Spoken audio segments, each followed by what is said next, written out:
कहानी का शीर्षक है नशेबाज बेटा। मनीषा की जब नई नई शादी हुई थी तब से ही उसके पति राहुल का ये हाल था कि रात को देर से घर आना, शराब पीना, पत्नी मनीषा से लड़ाई झगड़ा करना।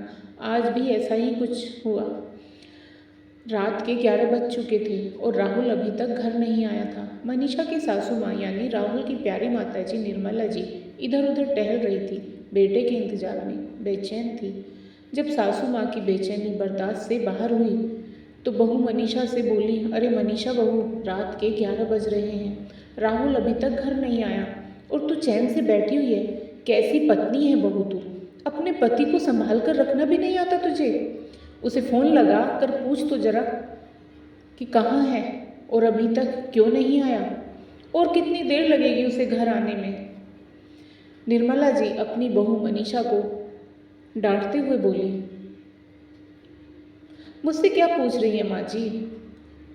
आपका बेटा कोई छोटा बच्चा तो नहीं है कि यहाँ वहाँ गुम हो जाएगा। वो बेटे तो आपके हैं, आप बेहतर जानती हैं उन्हें। आप स्वयं फ़ोन लगाकर पूछ लीजिए कि कहाँ रह गए। मनीषा ने बेपरवाही के साथ जवाब दिया, हाँ मैं तो माँ हूँ ना, मैं तो फ़ोन करके पूछ ही लूँगी कि वो कहाँ रह गया। लेकिन पत्नी होने के नाते तेरा भी तो कुछ फर्ज बनता है या नहीं कि तुझे यहाँ तेरी पूजा करने के लिए लेकर आए हैं। निर्मला जी ने पलटकर बहू मनीषा को जवाब दिया, लेकिन इस बार मनीषा ने कोई जवाब नहीं दिया। इसलिए निर्मला जी भुनभुनाती हुई कमरे में आ गई और मोबाइल लेकर राहुल को फ़ोन लगाने लगी। लेकिन राहुल ने फ़ोन नहीं उठाया। ये राहुल भी ना कभी भी टाइम से घर नहीं आता, पता नहीं क्यों मेरी जान जलाता रहता है। सोचा था बहू आने के बाद सब कुछ ठीक हो जाएगा, पर नहीं, यहाँ तो बहू भी उसके जैसी ही आई है। पति से कोई लेना देना ही नहीं उसे। अरे पत्नियाँ तो अपने पति को बांध कर रखती हैं और एक इसे देखो तो अब तक राहुल को सुधार नहीं पाई। बड़बड़ाती हुई निर्मला जी वापस बाहर आई तो देखा मनीषा अपने कमरे में जा चुकी थी। वो भी उसके कमरे की तरफ गई और धीरे से दरवाज़ा खोलकर देखा तो वो सो चुकी थी। निर्मला जी वापस बाहर डाइनिंग हॉल में आ गई। कैसी औरत है ये, पति अब तक घर नहीं आया और उसे नींद भी आ गई, बेशर्म कहीं की।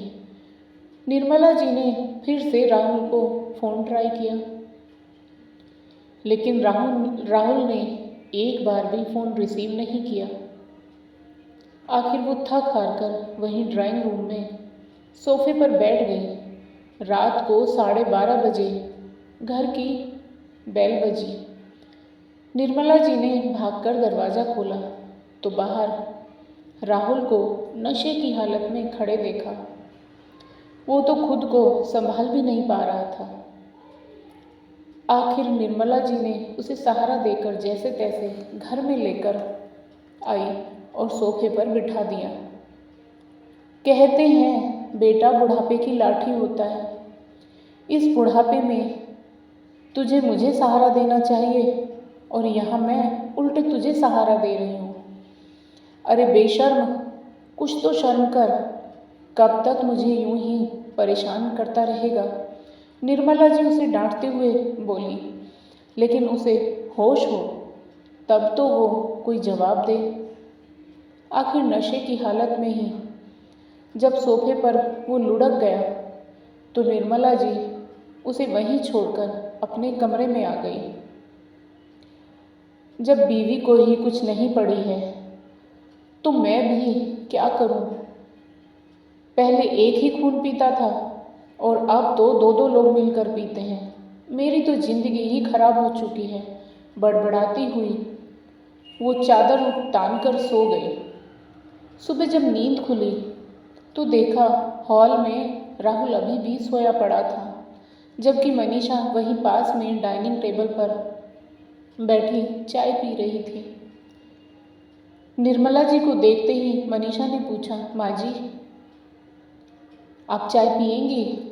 उसे देखकर निर्मला जी अपने हाथ जोड़ते हुए बोली, तू ही पी तेरी चाय, पति यहाँ नशे में पड़ा हुआ है। लोगों का तो खाना पीना दुश्वार हो जाता है, पर तेरे हलक से कैसे उतर रही है ये चाय।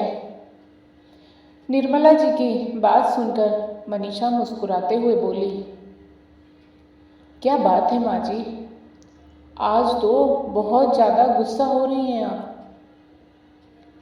माँ जी एक बात बताओ, आपका बेटा शराब पीता है, देर से घर आता है, गलती आपका बेटा करता है, तो भला मैं क्यों अपना खाना पीना बंद करूं? आपका बेटा इतने सालों से बिगड़ा हुआ था, आपने तो खाना पीना बंद नहीं किया, तो मुझसे ऐसी उम्मीद क्यों कर रही हो? बताओ माँ जी। मनीषा की बात सुनकर निर्मला जी गुस्से से उसे घूरने लगी। उन्हें अपनी तरफ देखता देख मनीषा बोली, माँ जी थोड़ी शांति बनाए रखिए, कहीं बीपी ना हाई हो जाए आपका। मैंने नाश्ता तैयार कर दिया है और दोपहर का खाना भी बनाकर रख चुकी हूँ। अभी शांति आ जाएगी साफ़ सफाई करने के लिए, तो आप उससे साफ़ सफाई करवा लेना, और मैं जा रही हूँ अपने मायके अपनी माँ से मिलने के लिए। शाम तक वापस आ जाऊँगी। शाम को भी क्यों वापस आती है, वहीं रह जाना। वैसे भी तेरा इस घर में होना नहीं होना एक ही बराबर है। जो अपने पति को संभाल नहीं सकती, वो मेरा घर क्या संभालेगी? क्या बात कर रहे हो आप भी माँ जी? वहीं रहने के लिए थोड़ी ना आपके बेटे से शादी की थी। बहू को तो ससुराल में ही होना चाहिए, यही तो संसार का नियम है। कहकर मनीषा वहाँ से रवाना हो गई। घर से कुछ दूरी पर पहुंचकर ऑटो पकड़कर अपने मायके रवाना हो गई। ऑटो में बैठे बैठे उसे वो दिन याद हो आया जब वो इस घर में दुल्हन बनकर आई थी। कितने अरमान थे उसके, पर वो अरमान उस समय धाराशायी हो गए थे जब राहुल शराब के नशे में धुत होकर घर आया था। शादी के ठीक दूसरे दिन उसने ये हरकत की।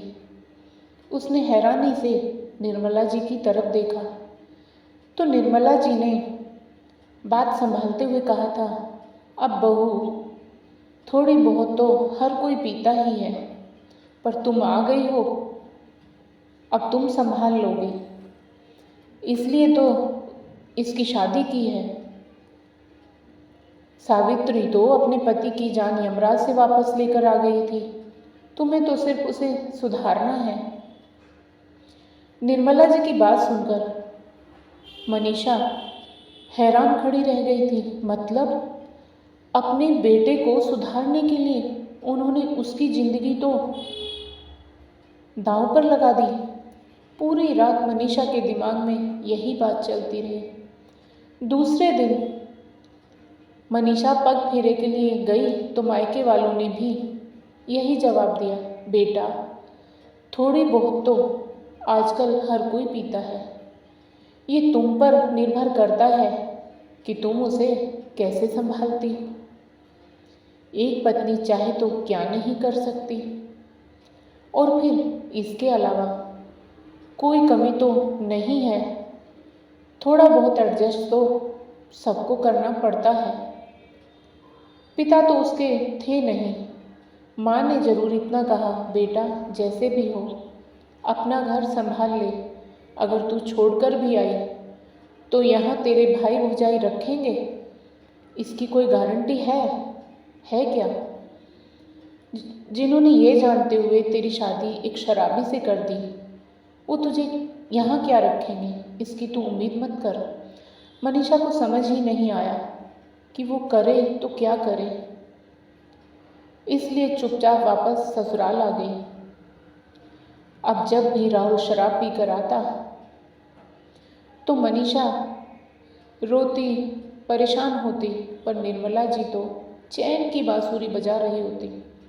आखिर बेटे को बहू के हाथों सौंपकर वो तो बेफिक्र हो चुकी थी। लेकिन अभी 2 महीने पहले राहुल ने शराब के नशे में मनीषा की जमकर पिटाई कर दी, सिर्फ इस कारण कि मनीषा ने उसे शराब पीने से रोका था। निर्मला जी ने उसमें भी मनीषा की ही कमी निकाल दी। हे भगवान, एक पति तक नहीं संभाल सकती, पूरा घर क्या संभालेगी। मैंने तो ये सोचकर अपने बेटे की शादी की थी कि घर में बहू आएगी, उसे सुधार देगी, लेकिन ये तो उल्टा उसे परेशान करने का काम करती है। अब तेरे सारे नाज नखरे तो उठाता ही है, तेरे खर्चे भी उठाता है, फिर तू हर समय उसके पीछे पड़ी रहेगी तो हाथ नहीं उठाएगा तो और क्या करेगा बेचारा। थोड़ा प्यार से संभाला कर। जब मायके वालों से कहा तो वो लोग भी हमदर्दी जताकर चले गए। भाभी तो ये तक कहकर चली गई कि एक पति नहीं संभाल सकती तो कर ही क्या लोगी तुम जीवन में। दोबारा लौटने की सोचना भी मत। हम अपना देखें या तुम्हारा देखें, तुम्हारी माँ को रख रखा है वही बड़ी बात है। सो मनीषा ने भी सोच लिया कि जब रहना ऐसे ही घर में है तो या तो जिंदगी भर मार खाते रहो और रोते रहो या फिर बेशर्म हो जाओ और अपना रास्ता खुद चुनो। मनीषा ने दूसरा रास्ता चुना। मनीषा को धीरे धीरे ये बात समझ में आ गई कि राहुल उससे लड़ता झगड़ता तभी था जब वो शराब के नशे में होता था, वरना तो वो मनीषा से अच्छे से ही बात करता था। इसलिए वो अब राहुल से जब वो नशे में होता तो ज़्यादा कुछ कहती भी नहीं थी। उसने 1-2 बार नौकरी के लिए कहा तो निर्मला जी ने हंगामा कर दिया। इसके बाद राहुल ने नशे की हालत में निर्मला जी के कहने पर उसके साथ काफ़ी गाली गलौज किया था। इसलिए उनके सामने उसने नौकरी के लिए कहना ही छोड़ दिया। पर उसे नौकरी तो करनी ही थी। पढ़ी लिखी तो वो थी ही, आत्मनिर्भर तो उसे बनना ही था, पर आखिर बाहर कैसे जाए। इसलिए अक्सर मायके का नाम लेकर निकल जाती थी। अभी 1 सप्ताह पहले इंटरव्यू देकर आई थी, वहाँ से कॉल आया था तो आज वही जा रही थी। वहाँ पहुँची तो उसकी नौकरी पक्की हो गई। उसने सारे ज़रूरी पेपर्स डिपॉजिट कर दिए। उसने दूसरे दिन से ही ज्वाइन करने को कह दिया गया। जब वापस लौट कर आई तो राहुल भी होश में आ चुका था। निर्मला जी गुस्से में बैठी उसे ही घूर रही थी। जैसे ही उसने घर में कदम रखा, निर्मला जी बोली, आ गई महारानी अपने मायके वालों से मिलकर। यहाँ सास और पति भूखे बैठे हैं, उससे कोई लेना देना नहीं, बेशर्म कहीं की। निर्मला जी की बात सुनकर मनीषा बोली, कैसी बात कर रही हो आप माँ जी, खाना बनाकर तो गई थी आपके लिए, फिर मेरा क्यों इंतज़ार कर रहे थे आप। मनीषा कहाँ गई थी तुम? अभी तुम्हारी मम्मी का फ़ोन आया था, तुम तो मायके पहुँची ही नहीं, अचानक राहुल ने कहा।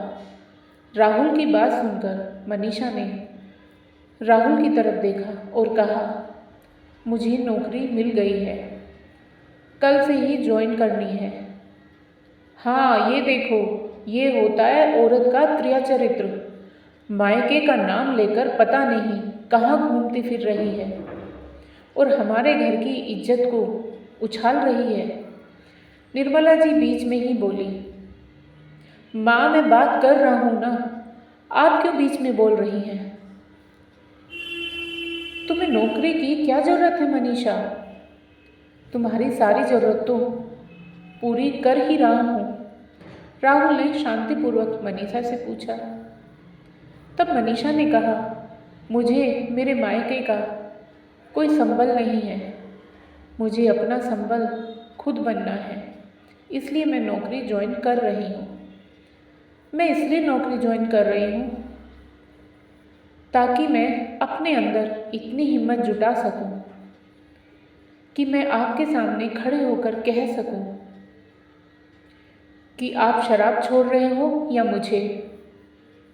उसकी बात सुनकर राहुल सकते में आ गया, जबकि निर्मला जी अपना माथा पीटते हुए बोली, हाय राम, पति को छोड़ने की बात कर रही है, बेशर्म, अपना घर अपने हाथों ही तोड़ रही है। ऐसा नहीं कि पति को सुधारने की कोशिश करे, बल्कि जो है उसे भी बिगाड़ रही है। बस कीजिए माँ जी, बहुत बोल दिया आपने।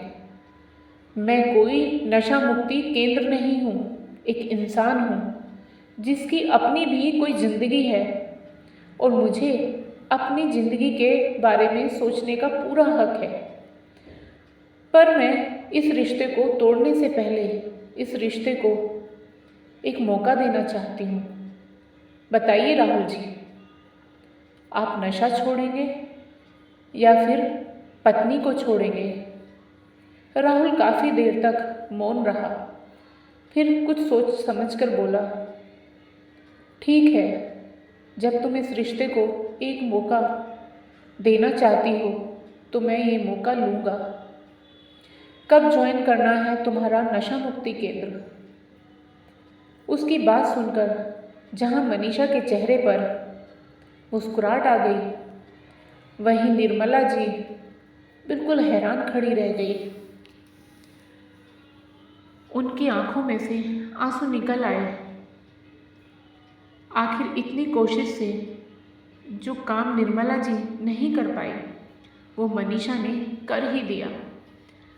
दूसरे दिन ही राहुल ने नशा मुक्ति केंद्र ज्वाइन कर लिया और कुछ महीनों की मशक्क़त के बाद उसमें वाकई परिवर्तन हुआ।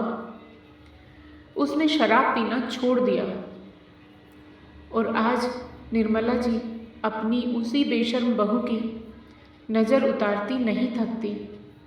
न जाने कितनी ऐसी मनीषा होंगी जो अपने पति की नशेबाजी की आदत से दुखी और परेशान होती होंगी। ये तो कहानी है।